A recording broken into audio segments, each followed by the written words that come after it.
یو سپینګری لمر ګوړاند زوی ته سات ورخکاره کړ او ورته یې وویل دا سات دې نیکه راکړی دی کابو 200 کاله پخوا جوړ شوی مخکې له دې چې تا ته یې درکړم د کاڼو دوکان ته لاړ شه او ترې وپوښته چې څومره ارزښت لري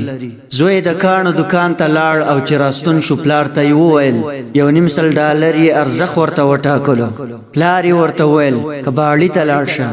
زوی لاړ او ویې ویل $10 یې اخیست ویل یې چې ډېر مخل شوی دی پلار یې بیرته میوزیم ته ولېږه او ورته وویل چې سات دې هلته ورښکاره کړه د موزیم ساتونکي په $15,000 دا سات وغوښت او ویې ویل چې د میوزیم په با ارزښته څیزونو کې ساتم پلار یې وویل غوښتل مې په دې پوه شي چې وړ ځایونه ستا په ارزښت پوهېږي هیڅ وخت په ناوړه ځایونو کې خپل ارزښت مه لټوه که خپل ارزښت دې ونه موند مه خواشیني کېږه چېرته دې چې درناوی کېږي هملته اوسه او چېرته چې درناوی نه کېږي هلته مه ځه خپل ارزښت دې وپېژنه